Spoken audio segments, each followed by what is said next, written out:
Mjekët japin urdhër, mos e fusni në gojë kafen nëse vuani nga këto tre sëmundje.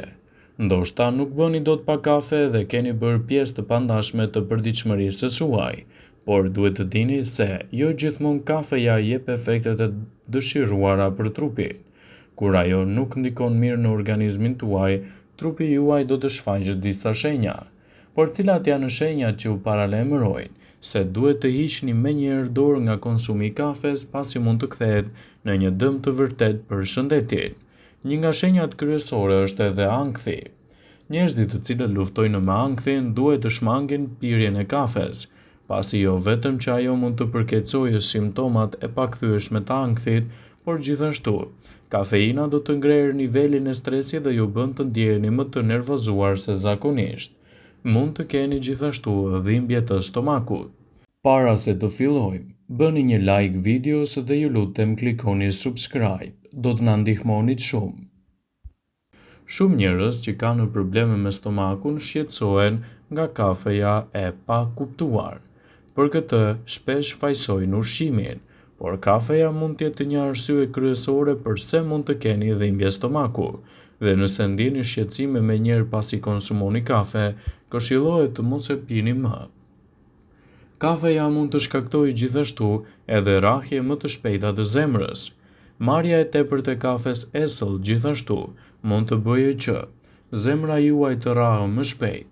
Personat të cilët të vuajnë nga këto gjendje mjekësore duhet të kufizojnë në konsumin e kafes jo më shumë se një kafe në ditë, për të evituar kështu edhe komplikacionet me shëndetin e zemrës. Kafeja mund t'ju shkaktojë edhe të dridhurat. Kafeina mund të shpejtojë sistemin nervor qendror, gjë që mund t'ju bëjë të ndjeni të nervozuar. Ndaj, nëse kafeja reagon me dridhje të pakontrollueshme, kufizojeni rreptësisht konsumin e saj. Pirja e tepërt e kafes gjithashtu mund të shkaktojë edhe dhimbje të forta të kokës. Edhe pse një sasi e vogël e kafes mund të ndihmojë me dhimbje të kokës, tejkalimi i dozave të duhura të kafes mund të shkaktojë dhimbje të saj.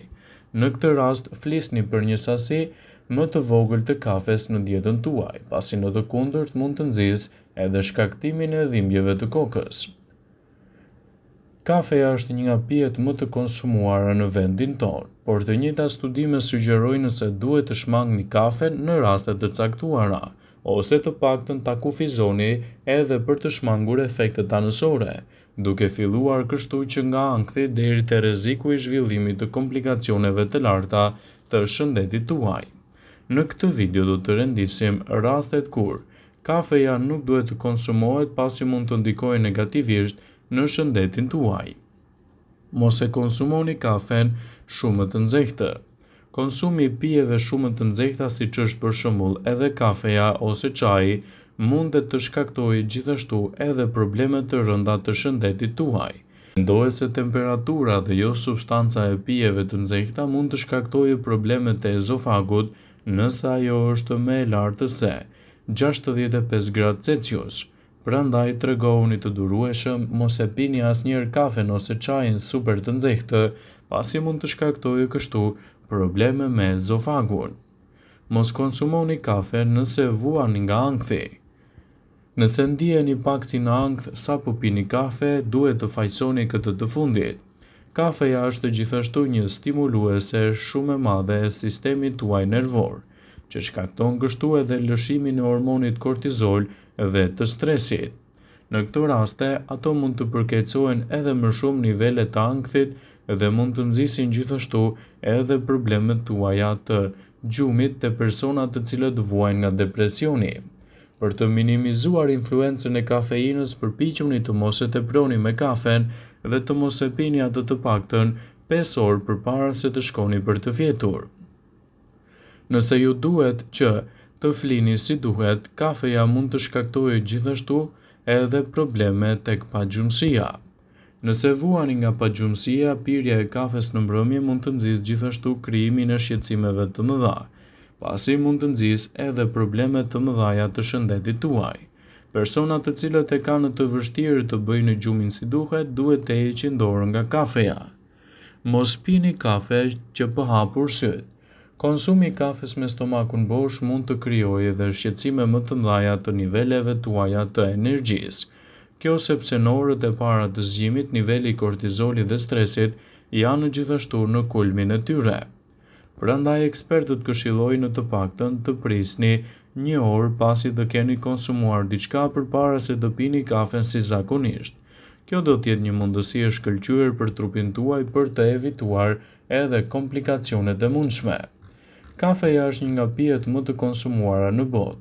Ekspertët kanë zbuluar se konsumi i rregullt i kafes mund të zvogëlojë rrezikun e diabetit të tipit 2, presionit të gjakut, obezitetit, gjithashtu edhe problemeve të depresionit si dhe rrezikun e humbjes së jetës nga këto shqetësime të njëpasnjëshme. Ulëntimi për këtë është publikuar në revistën mjekësore profesionale British Medical Journal dhe Journal of American College of Cardiology. Sipas këtyre studimeve, disa dhurues të kafes duhet të shmangin kafen nëse marrin medikamente të caktuara, pasi ajo mund të krijojë edhe probleme. Me medikamente të tjera duhet të paktën të lini kohë të mjaftueshme nëpërmjet marrjes edhe pirjes së kafes, në mënyrë që të mos shkaktoni efekte anësore. Nëse jeni duke marrë këto barna, është rreptësisht e ndaluar që të konsumoni kafe. Nëse jeni duke marrë ilaçe për diabetin, megjithëse situata e studimit nuk është plotësisht e qartë, ka prova se diabetikët që marrin ilaçe për diabetin duhet të shmangin kafen, gjithashtu edhe pijet e tjera me kafeinë. Sipas një rishikimi të studimeve të ndryshme, kafeina është treguar se zvogëlon efektet e insulinës, agjentëve të tillë hipoglikemik oral. Përveç kësaj, ulëntimi tregoi se konsumi i kafes mund të shkaktojë edhe rritje të sheqerit në trup dhe të shkaktojë gjithashtu edhe probleme të shëndetit tuaj. Nëse po merrni medikamente për astmën, duhet të tregojeni të kujdesshëm me pirjen e kafes, pasi mund të nxjisë efekte anësore dhe të shkaktojë luhatje të imunitetit tuaj. Efektet anësore të medikamenteve të astmës mund të rriten me kafeinën. Pijet dhe ushqimet të tjera me kafeinë siç janë çaji, kakao, çokolladat ose pijet energjike mund të shkaktojnë edhe probleme dhe nuk rekomandohen. Sipas shërbimit të informacionit në Bibliotekën Kombëtare të Mjekësisë në SBA, Medline Plus, kafeja mund të ndikojë negativisht në çështjen tuaj nëse kombinohet gjithashtu edhe me medikamentet që jeni duke marrë kundër problemeve të astmës. Nëse vuani nga Alzheimeri dhe merrni medikamente, hiqni dorë nga konsumi i kafes, pasi mund të nxjisë efekte anësore të shëndetit tuaj. Barna të tilla të cilat merren për të rritur nivelin e neurotransmetuesit acetylkolin mund të ristimulojnë edhe gjendjen tuaj dhe të shkaktojnë probleme të mëdha të Alzheimerit dhe luhatje të shëndetit tuaj. Nëse jeni duke vuajtur nga Alzheimeri dhe merrni medikamente të caktuara, përpara pirjes së kafes në këto raste duhet të konsultoheni me mjekun tuaj. Nëse jeni duke marrë ilaçe kundër depresionit, tregohuni më të kujdesshëm me pirjen e kafes, pasi mund të nxjisë krijimin e një sër komplikacionesh. Ilaçet kundër depresionit ndahen në dy kategori. Ka prova shkencore të cilat nuk duhen të marrë pa kafe dhe gjithashtu edhe konsumi i kafes në disa raste mund të lidhet me efekte anësore të çështjeve tuaja. Prandaj nëse jeni duke marrë medikamente për trajtimin e problemeve të depresionit, tregohuni të vëmendshëm me pijet me kafeinë dhe kafe në veçanti, pasi mund të krijojë shqetësime edhe në çështjen tuaj imunitare. Gjithashtu, ilaçet që nuk duhet të kombinohen me kafen janë ato antidepresive dhe antipsikotikët.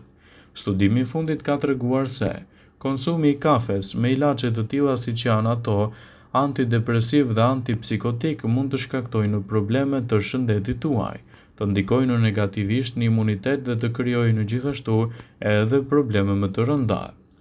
Nëse po merrni medikamente për trajtimin e hipotiroidizmit, tregohuni të kujdesshëm dhe evitoni pirjen e kafeinës, pasi mund të nxjisë krijimin e shqetësimeve në trupin tuaj dhe të shkaktojë edhe një problem edhe më të rënd.